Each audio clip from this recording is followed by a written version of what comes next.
जी training Rajasthan Shri Nandkishore और director Rajasthan police academy mister BL Soni और हमारी national police academy director Aruna Baguna और यहां उपस्थित मेरे सभी अधिकारी। ब्रेकफास्ट कितने बजे हुआ है? क्यों राजन जी, ब्रेकफास्ट कितने बजे हुआ है? मैं जानता हूं कि जब भोजन के समय भाषण होता है कितना बड़ा संकट लोगों को झेलना पड़ता है, फिर भी इसके लिए मैं क्षमा चाहूंगा क्योंकि इसमें मेरा दोष नहीं था। वेदर ठीक न होने के कारण जो है काफी देर तक प्लेन को ऊपर ही होल्ड कराने की जरूरत पड़ी, इसलिए मैं समय पर नहीं यहां पर उपस्थित हो सका हूं। सबसे पहले तो मैं ये कहना चाहूंगा कि और अपने सभी अधिकारियों से कहना चाहूंगा कि जहां तक आपकी वर्क एफिशिएंसी का सवाल है, मेरी नजरों में वह एक्सीलेंट है।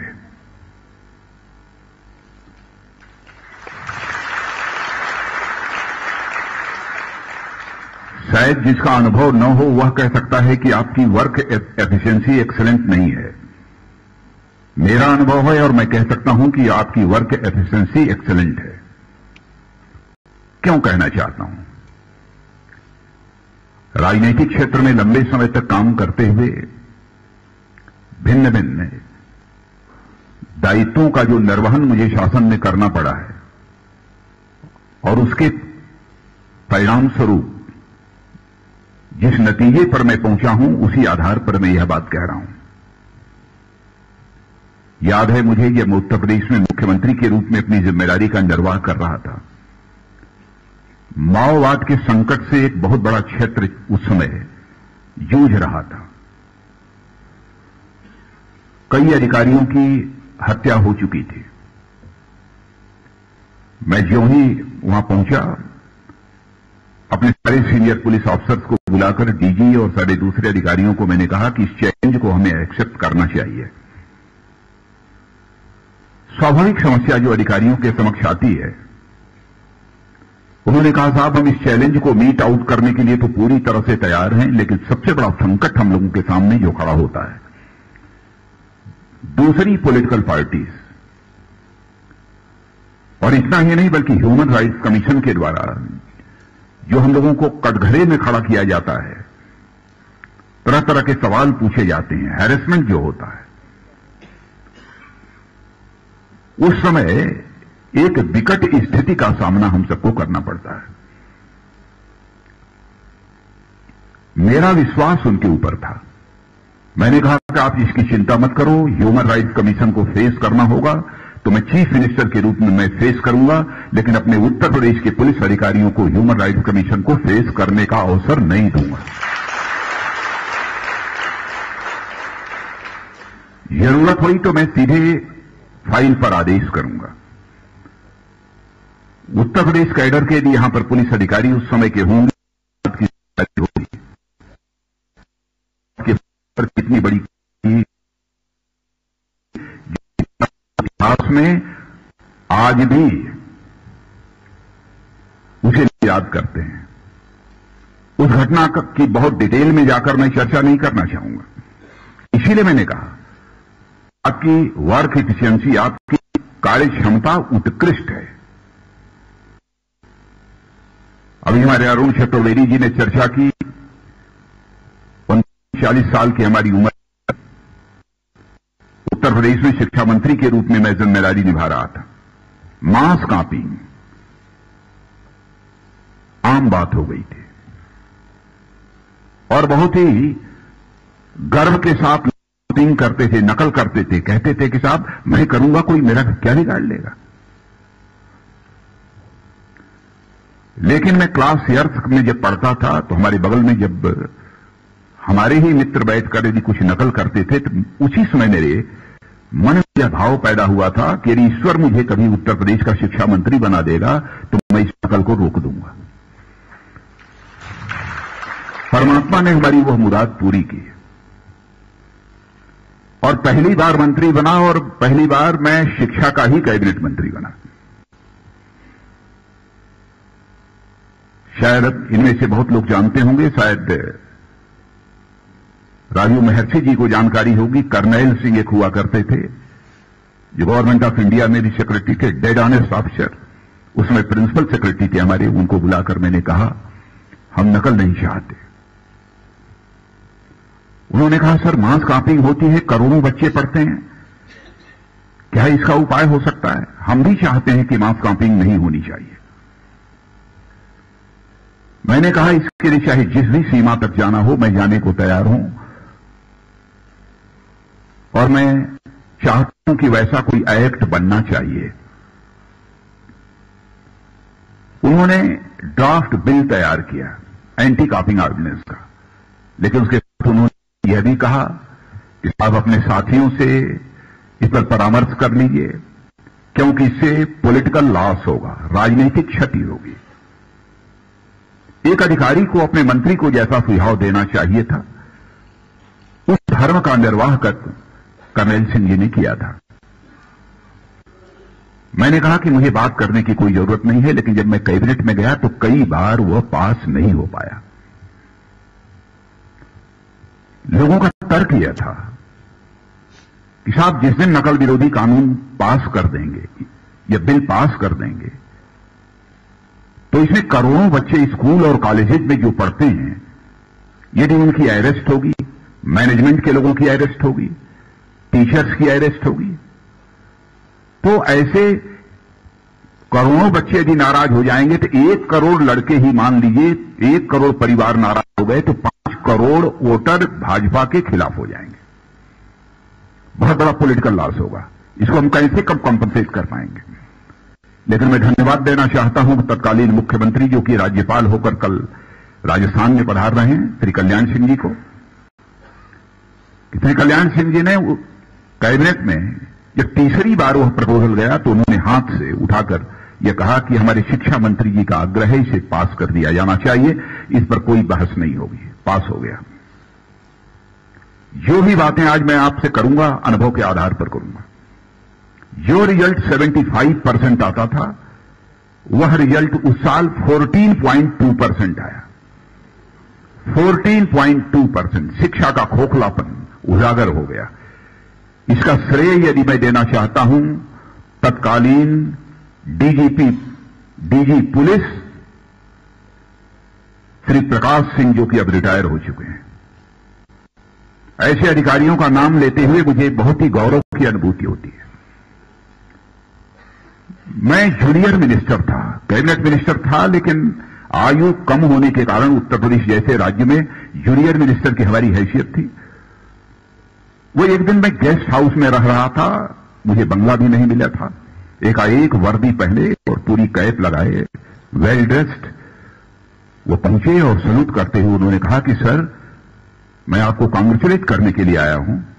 देखिए वैल्यूज के प्रति कैसा कमिटमेंट, आपको कांग्रेचुलेट करने के लिए आया हूं, और सर यह आपको एश्योर करने के लिए आया हूं, आश्वस्त करने के लिए आया हूं कि आप नकल विरोधी कानून को प्रभावी तरीके से लागू करने के लिए जितनी भी पुलिस फोर्स की आवश्यकता होगी, पुलिस फोर्स आपके साथ खड़ी रहेगी। जो भी आपका निर्देश होगा पूरे उत्तर प्रदेश में पुलिस काम करेगी। बेहद कामयाबी मिली।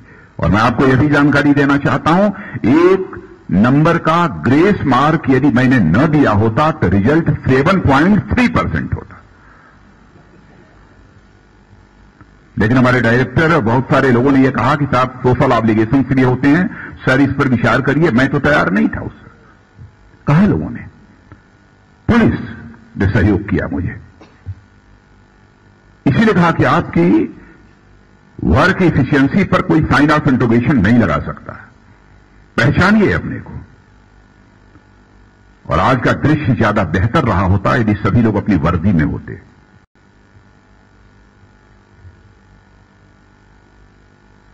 वर्दी को क्या समझते हैं? और मैं आप सबसे अपील करना चाहता हूं, सबसे ऊपर कानून होता है। कानून से बड़ा भारत की धरती पर कोई नहीं है। यह चीज बराबर दिमाग में होनी चाहिए। और एक ही चिंता, आपको कुछ नहीं करना है, कुछ नहीं करना है।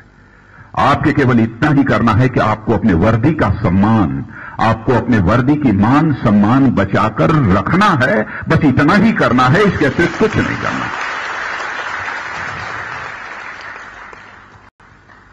आप ये कहेंगे कि हमारे वर्दी के मान सम्मान की रक्षा कैसे हो पाएगी? क्या करना चाहिए इसके लिए? कुछ नहीं। जो कुछ भी आपका काम है, यदि आपका बिहेवियरियल पैटर्न, व्यवहार का पैटर्न कुछ ऐसा है जिसके कारण आपकी वर्दी पर ये आंच आती हो, तो वह काम आपके हाथों, आपके द्वारा नहीं होना चाहिए। आपके वर्दी की का सम्मान सुरक्षित रहेगा। कोई भी बड़ी से बड़ी ताकत भी उस पर सवालिया निशान नहीं लगा सकती।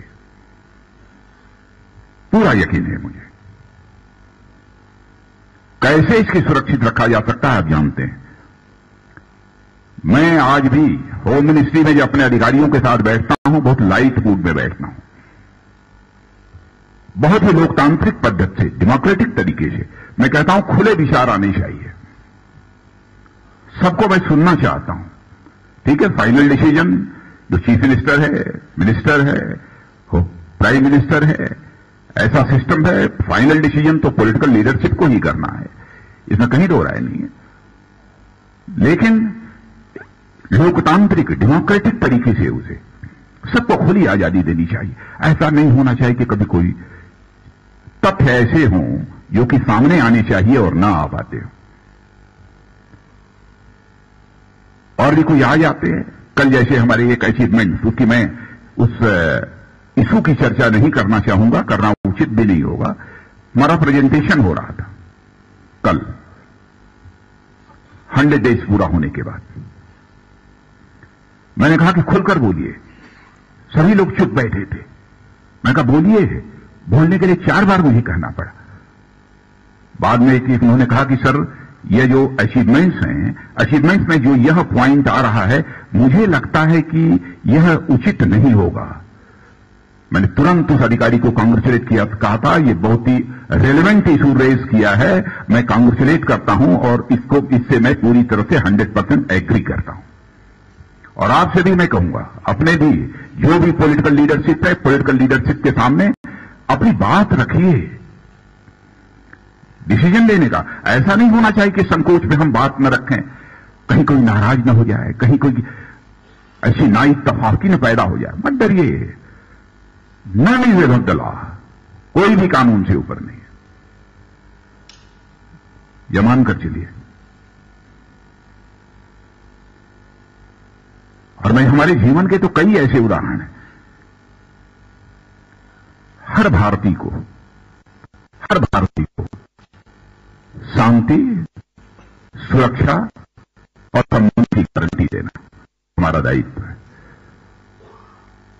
और केवल आप नहीं, आप और हम माने सरकार, पूरे सरकार की मैं बात कर रहा हूं क्योंकि मैं सरकार का ही नुमाइंदा हूं। हमारा आप दोनों मिलकर, पॉलिटिकल लीडरशिप और हमारी एग्जीक्यूटिव पुलिस फोर्स, हम देश को आश्वस्त कर सकते हैं कि हम आपको शांति, सुरक्षा और आपके सम्मान की हम आपको गारंटी देते हैं। हम और आप दोनों मिलकर इसकी गारंटी दे सकते हैं। क्यों नहीं दे सकते? और मैं कहना चाहता हूं मेरे मित्रों, ज्यादा कुछ नहीं करना है। एक काम, बड़े मन से हम लोगों को काम करना है। हमारे अटल जी कहा करते थे, छोटे मन से कोई बड़ा नहीं हो सकता, टूटे मन से कोई खड़ा नहीं हो सकता।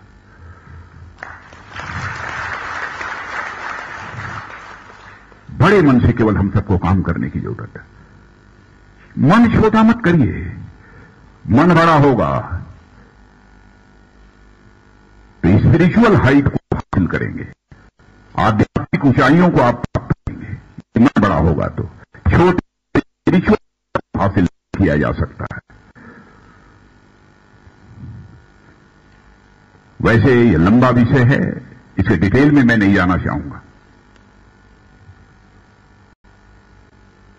लेकिन मन तो सबके पास होता है ना। मन तो समझते हैं ना, मन से ही इच्छाएं पैदा होती हैं, मन से ही भावनाएं पैदा होती हैं। पिता पुत्र, पिता और पुत्री, माता पुत्र, माता और पुत्री का रिश्ता तो यह खून का रिश्ता होता है, लेकिन पति और पत्नी का रिश्ता यह भावनाओं का रिश्ता होता है। भावनाएं वो कहां से पैदा होती हैं? मन से पैदा होती हैं। चंद्रशेखर आजाद 26 साल की जवानी, अपनी रिवॉल्वर की गोलियों से इसी इलाहाबाद के कंपनी गार्डन में अंग्रेज दुश्मनों को भूनते भूनते उन्होंने रिवॉल्वर की अंतिम गोली अपने सीने में दाग ली। केवल यह भावना मन में पैदा हो गई कि कहीं विदेशियों की रिवॉल्वर की विदेशी गोली हमारे जिस्म में प्रवेश कर हमारे जिस्म को नापाक न कर दे। मन में यह भाव पैदा हुआ था। मातृभूमि के प्रति जज्बा, प्यार मन से यह पैदा हुआ था। नहीं तो जिंदगी जीने की इच्छा किसकी नहीं होती? अशफाकुल्लाह खां का मैं उदाहरण देता हूं। 21 साल की जवानी थी, मां कहती थी बेटा जवान हो गया है, शादी कर ले, बहू ला, बूढ़ी हो गई हूं, देखभाल करेगी, परवरिश देगी। लेकिन अशफाकुल्लाह के दिल में एक जज्बा था, आजादी हासिल होनी चाहिए, आजादी हासिल होनी चाहिए। अंग्रेजों की हत्या करने के मामले में जब फांसी की सजा हो गई और फांसी के तख्त पर ले जाया गया, मजिस्ट्रेट ने पूछा, बोलो अशफाकुल्लाह तुम्हारी अंतिम मुराद क्या है? अशफाकुल्लाह खान ने उसी फांसी के तख्त से मुस्कुराते हुए कहा, ऐ मजिस्ट्रेट जाकर मेरी मां तक यह संदेश पहुंचा दे कि तुम्हारा बेटा अशफाकुल्लाह आज फांसी के तख्त पर खड़े होकर अपनी शादी रचाने जा रहा है, तुम्हारी मुराद पूरी करने जा रहा है। कहां यह भाव पैदा हुआ था? मन में पैदा हुआ था। मजिस्ट्रेट ने कहा, क्या अशफाकुल्लाह तुम पागल हो गए हो? फांसी के तख्त पर खड़े होते ही तुम अपना मानसिक संतुलन खो बैठे हो। मुस्कुराते हुए अशफाकुल्लाह ने कहा, ऐ मजिस्ट्रेट पागल मैं नहीं हो गया हूं, अंधे तुम हो गए हो। क्या तुझे दिखाई नहीं देता है मेरी आंखों के सामने यह जो फांसी का फंदा है, यही वो हमारी महबूबा है जिसे आज मैं अपने गले से लगाने जा रहा हूं, जिसके साथ मैं शादी रचाने जा रहा हूं, तब जाकर इस भारत को आजादी मिली है। मन में ही वह भाव पैदा हुआ था। मन की एक अहमियत होती है। मन छोटे मन से, छोटे मन में यह भाव पैदा नहीं हो सकता। छोटा मन तो यह कहेगा, अरे मैं, क्या होगा हमारे बीवी बच्चों का, क्या होगा हमारी पत्नी का, हमारा बेटा बीमार है, कैसे लड़े, कैसे जूझे। चिंता मत करो आप, दुनिया में दाता एक है, उस दाता का नाम विधाता है। होल यूनिवर्स पर कोई नहीं है दाता। चींटी को भी मारने की किसी के अंदर कुवत नहीं है। आपको कोई क्या मार लेगा? जब लिखा होगा तभी हम इस धरती से जाएंगे, किसी के मारने से हम इस धरती से नहीं जा सकते हैं।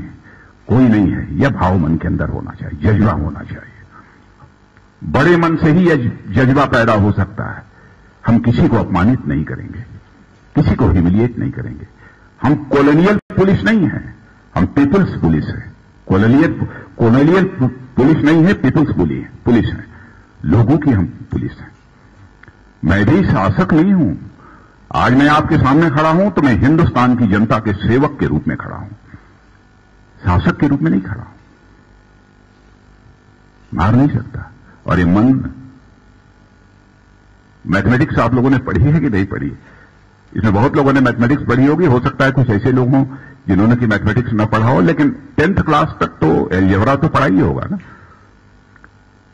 या हाथ उठाकर बतला सकते हैं कि मैथमेटिक्स 10th क्लास तक कितने लोगों ने पढ़ी है? सब लोगों ने पढ़ी है। Thank you very much. मैं एक फार्मूले की ओर आपका ध्यान देना चाहता हूं। मेरा यह कहना है, मन जितना ही बड़ा होगा उतना ही आपको सुख की अनुभूति होगी, उतना ही आनंद की अनुभूति होगी। मन जैसे डॉक्टर यदि किसी तड़पते हुए रोगी का इलाज यदि कर लेता है तो जिस सुख की अनुभूति उसे होती है, भूख लगने पर भोजन करने के बाद भी, स्वादिष्ट भोजन करने के बाद भी उस उतने सुख की अनुभूति नहीं होती है जितना कि रोगी का इलाज करने के बाद उसे सुख की अनुभूति होती है। एक शातिर क्रिमिनल को 4-4 दिन तक जंगलों में रहकर मार गिराने के बाद जो आपको सुख की अनुभूति होती होगी, मैं समझता हूं कि अपनी शादी रचाते समय शायद उतने सुख की अनुभूति आपको नहीं होती होगी, नहीं होती होगी। ये मन है, भाव ऐसे पैदा होते हैं। मैथमेटिक्स का मैं स्टूडेंट रहा हूं। मैं कहता हूं, मान लीजिए थोड़ी देर के लिए, मानिए लेट अस कंसीडर दैट मन इज ए सर्किल। मान लीजिए कि मन एक सर्किल है, एक वृत्त है, और इस सर्किल का सर्कमफरेंस, इसकी परिधि बढ़ाते चले जाइए, उसी रेशियो में मैग्नीट्यूड ऑफ सुख, सुख की मात्रा, आनंद की मात्रा बढ़ती चली जाएगी।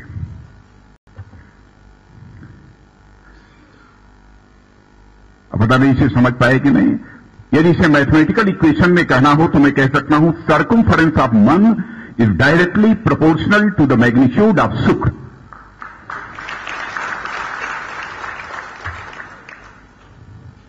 उसी में सुख की अनुभूति होगी आपको।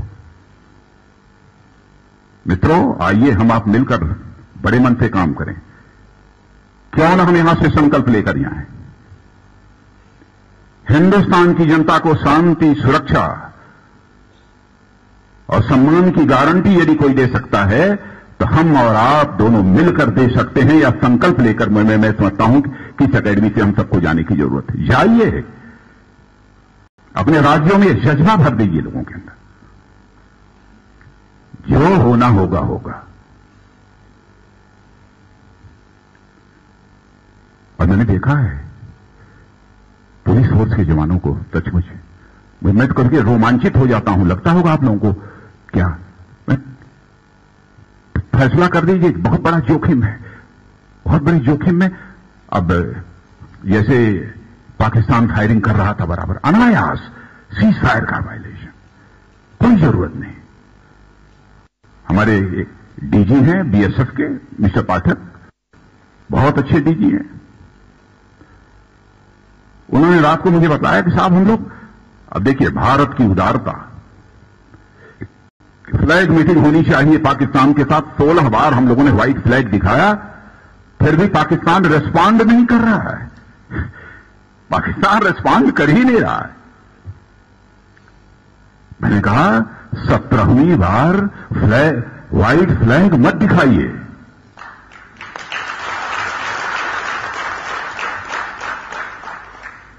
रात को ही सारे सिविलियंस को वहां पे पीछे कीजिए, भारत के रहने वाले जितने हमारे नागरिक हैं उनको पीछे कीजिए,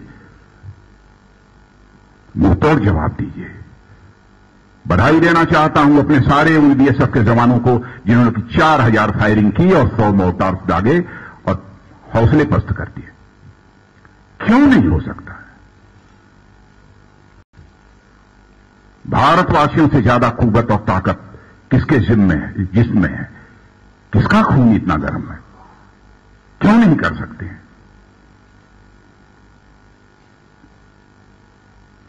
बस मैंने कहा ना, वर्दी का सम्मान कैसे बढ़ता चला जाए, कैसे बढ़ता चला जाए। शायद आपको एहसास नहीं होगा, राजनाथ सिंह आज खड़े होकर बोल रहे हैं गृह मंत्री के रूप में। चाहे प्रधानमंत्री हो, चाहे मुख्यमंत्री हो, कोई भी हो, ट्रैफिक पुलिस की जिम्मेदारी निभाने वाला जो चौराहे पर खड़ा होता है, चौराहे पर खड़ा होता है। कभी कभी हमारे पुलिस के जवान भी जब हैवी ट्रैफिक हो जाती है तो स्वयं खड़े होकर इसकी अपनी जिम्मेदारी का वहां निर्वाह करते हैं। ट्रैफिक को कंट्रोल करने की कोशिश करते हैं और ट्रैफिक को रेगुलराइज करने की कोशिश करते हैं। जानते हैं, आपको एहसास नहीं होगा, सड़कों से गुजरने वाला आप में क्या देखता है? आप में प्रधानमंत्री और मुख्यमंत्री की छवि देखता है। आपको एहसास नहीं होगा, आपको एहसास नहीं देगा। आप यदि कुछ गड़बड़ कर दे, उसको ह्यूमिलिएट कर दे, कुछ कर दे, कहेगा कैसी सरकार है, कैसा मुख्यमंत्री है, कैसा प्रधानमंत्री है। चार बातें सुनाता। रिफ्लेक्शन, गवर्नमेंट का रिफ्लेक्शन आपके अंदर वह देखता है। और मैं महाभारत की एक कथा आपको सुनाना चाहता हूं। राजा परीक्षित का नाम सुना होगा। महाभारत की पढ़ा है कि नहीं आप लोगों ने? राजा परीक्षित, उस समय ऐसा नहीं है कि इस समय पुलिस है तो उस समय पुलिस नहीं थी, उस समय कोई नाम दूसरा रहा होगा, उस समय भी पुलिस थी। उनके राज्य में कुछ डकैतों ने प्रवेश किया। अपने सुरक्षा के जवानों को उन्होंने कहा कि मूव करो, पीछा करो, मार गिराओ। चले, और बाद में डाकू आगे आगे और राजा परीक्षित के जो सुरक्षाकर्मी हैं वो पीछे पीछे दौड़ाते चले गए। लंबे जंगल तक पहुंच गए, घनघोर जंगल में पहुंच गए। घनघोर जंगल में जब वहां पहुंचे तब देखा उन्होंने, जब बहुत सारे वृक्ष और झाड़ पतवार जिसे बोलते हैं, इसमें कि वो झाड़ियां होती हैं, अपना डाकुओं ने ट्रैक बदल दिया और उनको हमारे वो राजा परीक्षित के सुरक्षाकर्मी देख नहीं पाए। तो उन्होंने देखा कि एक तपस्वी बैठा हुआ है, ऋषि तपस्या कर रहा है। तो उन्होंने सोचा कि इससे पूछें। तो वो अपना तपस्या में मग्न था, वो उसने कोई जवाब ही नहीं दिया। इतने पर हमारे पुलिस के जवान नाराज हो गए। हमारे पुलिस के नहीं, राजा परीक्षित के सुरक्षाकर्मी नाराज हो गए। अब जानते हैं जब आ गया गुस्सा, थके मादे थे ही, अब गुस्से में आदमी क्या न कर दे, गुस्से में तो संतुलन खो देता है। कभी कभी हमारे पुलिस के जवान भी जब क्रोध आ जाता है तो फिर नहीं देखते कि आगे क्या होगा, पीछे क्या होगा। तो उन सुरक्षा के जवानों ने क्या किया, एक मरा हुआ सांप था बगल में, उस मरे हुए सांप को ऋषि के गले में लपेट दिया और चले गए। क्योंकि अब ऋषि था, मार सकते नहीं थे, तो उसके गले में लपेट दिया उन्होंने। जब उस महर्षि का बेटा जब पहुंचा और देखा कि अपने पिता के गले में मरे हुए सर्प लपेट कर कोई चला गया है, तो उसने उठा और मंत्र का जाप करने के बाद श्राप दे दिया कि जिस राजा के सैनिकों ने ऐसा किया हो, जिस राजा के पुलिस वालों ने ऐसा किया हो, वह जो है 7 दिनों के अंदर वह एक तक्षक, एक सर्प काटने से उसकी मौत हो जाए। उन्होंने भी कर दिया। और आप जानते हैं कि राजा परीक्षित की मौत यदि हुई थी तो तक्षक सर्प के काटने से ही हुई थी। उसने पुलिस के जवानों को श्राप नहीं दिया, बल्कि राजा को श्राप दिया। यह श्राप जाकर राजा को लगा था। तो यदि इसीलिए कहा कि जनता उस मुख्यमंत्री और प्रधानमंत्री, राजा तो अब नहीं होता है, लेकिन उसका रिफ्लेक्शन उसके अंदर देखती है। और यहां ट्रैफिक पुलिस वाले से भी कोई नाराज हो जाएगा तो वसुंधरा जी को 4 बातें सुनाएगा। यदि कहीं बाहर यदि रहेगी तो या तो मिस्टर भारद्वाज को सुना देगा, अथवा जब देखेगा वो भी यदि बाहर है तो राजू महर्षि को सुना देगा। नहीं यदि होगा तो यहां के पुलिस कमिश्नर होंगे, उन्हीं को सुना देगा। देखता है ऊपर वाले की छवि। तो इस संबंध में मैं समझता हूं कि हम सबको ज्यादा कासत रहने की जरूरत है। भारत है, भारत भिन्न भिन्न जातियों का देश है, पंथों का देश है।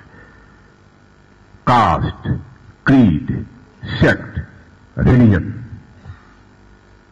सभी हमारे लिए भारतीय हैं। डिस्क्रिमिनेशन नहीं होना चाहिए इस आधार पर।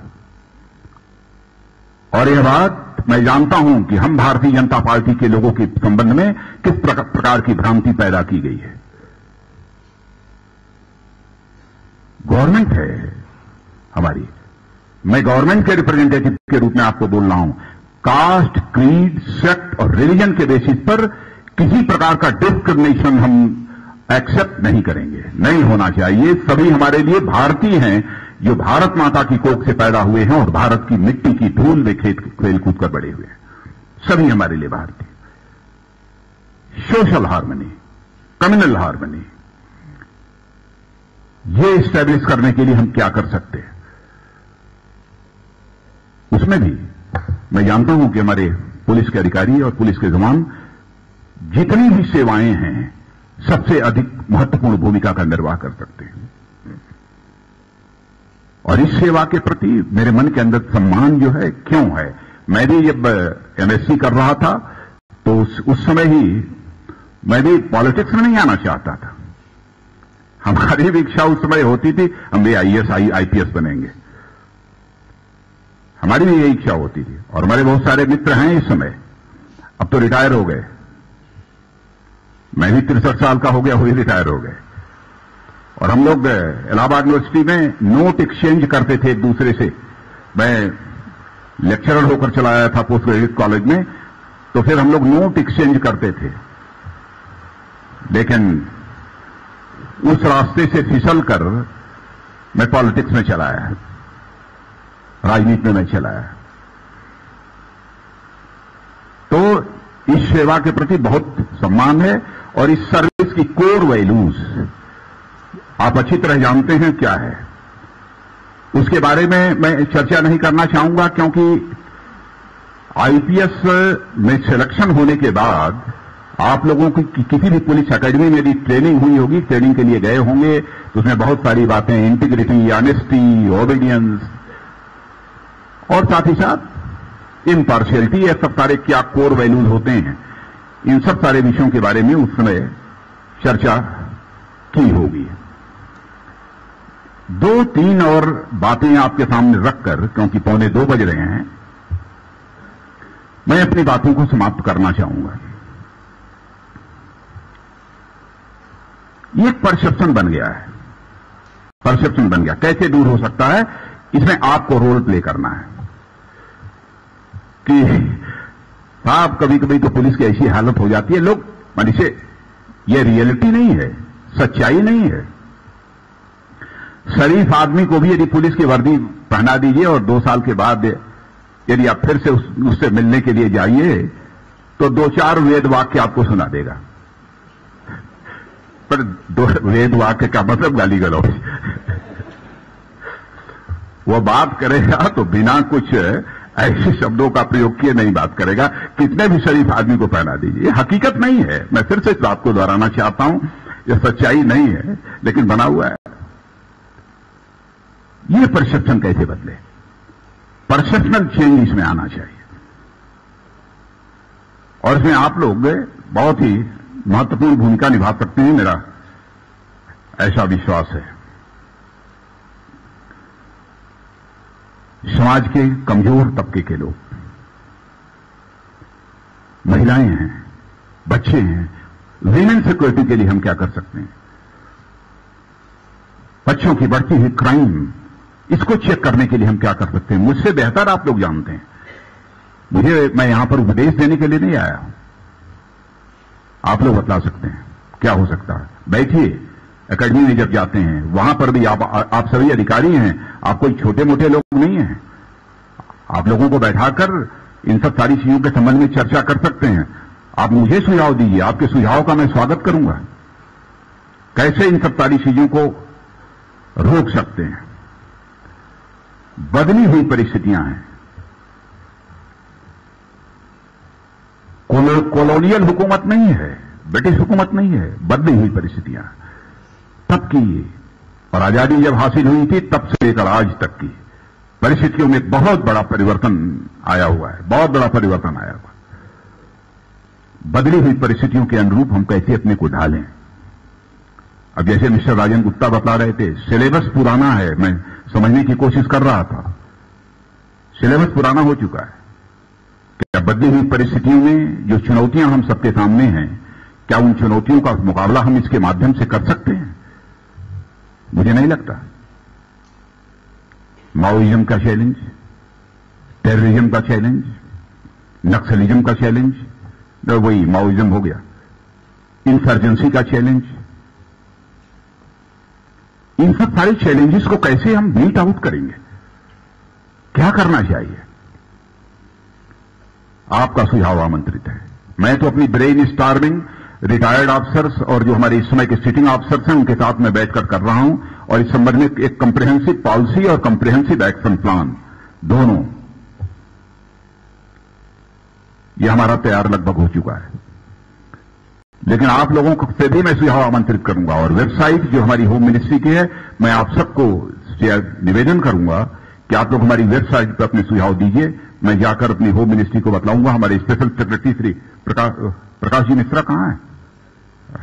हाँ, Shri Prakash ji Mishra special secretary home यहां पर हैं, और कल से ही मैं कहूंगा कि उस वेबसाइट पर देखा जाए, आपके सुझाव आने चाहिए कि हमें क्या क्या करना चाहिए इन सब चैलेंजेस को मीट आउट करने के लिए। आप मुझे बतलाएंगे तो बेहद खुशी होगी। और एकेडमी में ट्रेनिंग देने वाले लोगों के संबंध में कहना चाहूंगा कि वो ट्रेनर्स जहां भी हैं, जिस रूप में भी हैं, एक रोल मॉडल के रूप में अपने को प्रस्तुत करें। क्योंकि जब तक हम स्वयं ही रोल मॉडल नहीं रहेंगे तो उपदेश हम लाख देते रहें, जो इंपैक्ट होना चाहिए, जो असर होना चाहिए, जो बात कलेजे तक को छू जानी चाहिए, वो नहीं छू पाती है। इसलिए इस संबंध में भी हम लोगों को ध्यान देने की आवश्यकता है। हमने तो सोचा है फैसला किया से हमारे जो ट्रेनर्स होंगे फॉर ट्रेनर्स ऐसे, और जिस इंस्टीट्यूट के माध्यम से होगा, दोनों को हम प्रतिवर्ष होम मिनिस्टर अवार्ड उसको प्रस्तुत करेंगे। होम मिनिस्टर, गृह मंत्री पदक उसे प्रस्तुत करेंगे।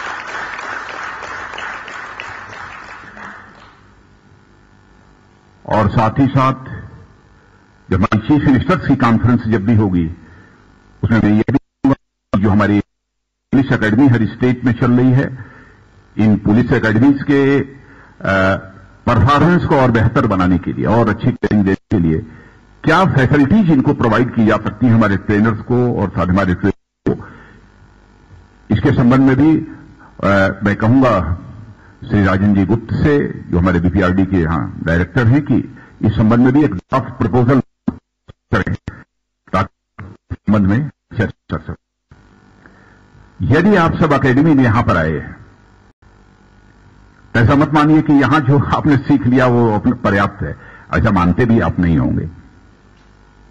There is always scope for improvement.